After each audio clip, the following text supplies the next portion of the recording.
Diyos upang magningning na lubos sa aral ni Kristo Jesus.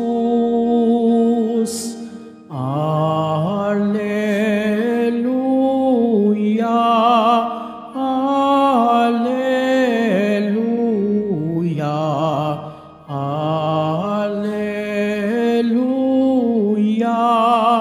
alleluia.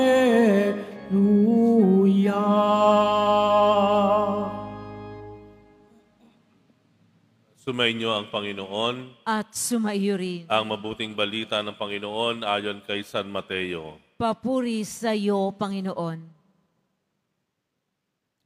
Noong panahong iyon nagkakatipon sa Galilea sina Jesus at ang mga alagad. Sinabi niya sa kanila, ang anak ng tao ay ipagkakanulo at papatayin, ngunit muling mabubuhay sa ikatlong araw. At sila'y lubhang nagdalamhati.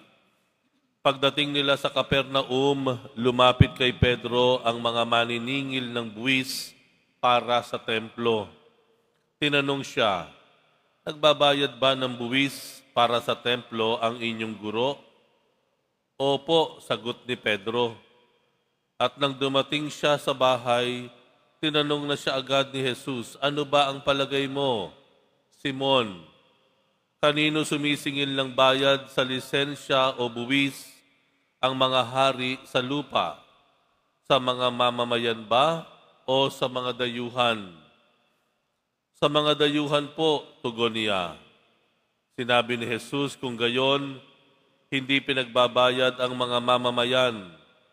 Gayunman, para wala silang masabi sa atin, pumaroon ka sa lawa at ihagis mo ang kawil. Kunin mo ang unang isdang mahuhuli. Ibuka mo ang bibig nito at may makikita kang isang salaping pilak. Kunin mo ito at ibayad sa buwis nating dalawa. Ang mabuting balita ng Panginoon. Pinupuri ka namin, Panginoong Hesukristo. Magsiupo muna ang lahat.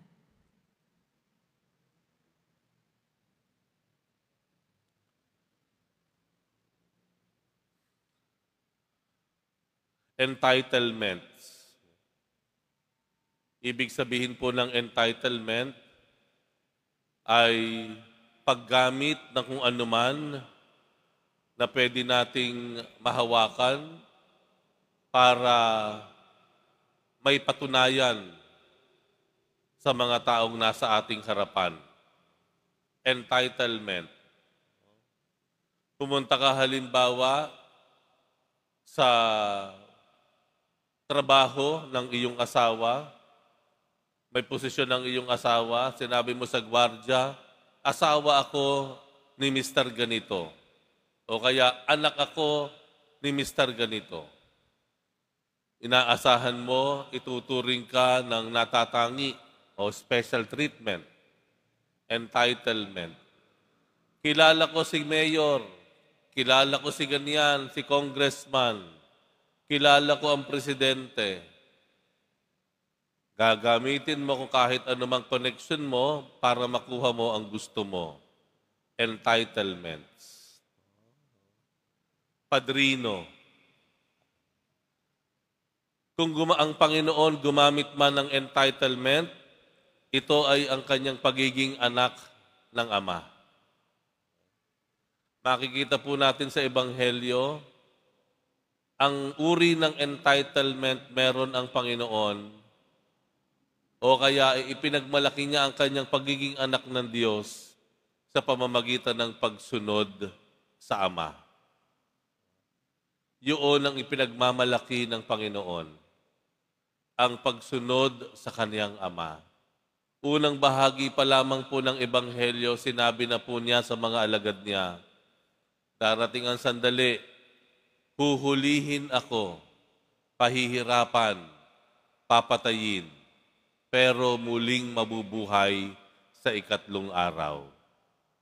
Ito po ay isang pamamaraan ng Panginoon para ipakita niya ang kanyang koneksyon sa Ama sa pamamagitan ng pagsunod sa kalooban ng Ama. Na sa pamamagitan ng kanyang paghihirap, pagkamatay at muling pagkabuhay, ang tao na niloob ng Diyos Ama na maligtas ay tunay ngang makakakamtan ng kaligtasan. Pagsunod. Marahil ito ang unang nais sabihin ng Panginoon sa atin. Sa mundong ito, marami kang pwedeng kapitan. Marami ka sigurong pwedeng gawing padrino. Pero pakatandaan po natin, ang pinakamahalaga sa lahat ay ang kapitan natin ang Diyos. Ipagmalaki ang ating pagiging anak ng Diyos. Kapitan natin ang pagiging Kristiyano, mananampalataya at tagasunod ng mahal na Poong Jesus Nazareno. Yan ang pinakamahalaga. At kung susundan pa natin yung Ebanghelyo, napag-usapan yon tungkol sa tax o buwis na sinisingil ang mga dayuhan. Ngunit sa Panginoon, bagamat alam niya na siya ay hindi isang dayuhan, nagbayad pa rin siya ng kanyang buwis. Isinama pa niya ang buwis ni Pedro. At ang magandang kagilagilalas o kahanga-hanga ay kung papaano nakuha na ni Jesus ang kabayaran para sa buwis. Ito ay sa pamamagitan ng paghuli sa isang isda sa lawa. Sa isda, sa bunganga ng isda, nakuha yung isang pilak. At ang isang pilak, yan po ay katumbas ng buwis ng 2 tao. At yun nga po, doon nakuha ni Pedro ang isang pilak na ibinayad niya para sa buwis nilang 2 ni Jesus. Ano po ibig sabihin nito?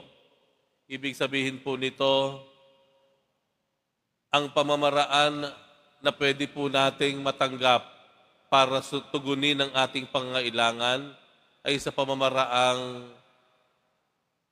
hindi kapanipaniwala. Ang Diyos, pag kumilos po sa atin, magtiwala po tayo sa pamamaraan na hindi natin inaakala. Sabihin na nating milagro, sabihin na nating himala. Pero ganun ang Panginoon sa atin. Kung tutugunin niya ang ating pangangailangan, pagka minsan magugulat tayo, hindi natin inaakala. Sa sandali na hindi natin inaasahan na tayo ay masusurpresa na lamang o sa pamamaraan na hindi natin inakala, magpapasalamat na lamang tayo. Ganon ang Panginoon sa atin. Kung kaya't mas lalo niyang binigyang diin na higit sa lahat, ang ating ipagmalaki ay ang ating pagiging kaugnay, tagasunod, disipulo ng ating Panginoong Jesus Nazareno. Masigit nating bigyan ng pagpapahalaga ang ating kapitan o yung ating kinakapitan, ang ating padrino, ang ating koneksyon.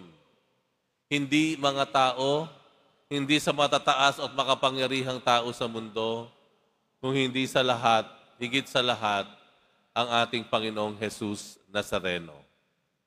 Wag nating ipagmalaki yung connection natin.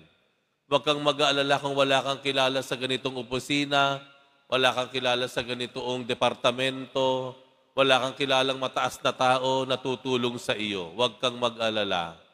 Ang kailangan lang talaga po natin ay maging maliwanag sa atin ang tunay at tama nating dapat kapitan o paghugutan ng tinatawag nating entitlement ay ang ating ugnayan sa Diyos. Dahil kung may pangangailangan man tayo, sisiguraduhin ng Diyos sa iyo. Dahil umasa tayo sa Kanya, ito ay Kanyang tutugunin kahit sa pamamaraan na hindi natin inaakala.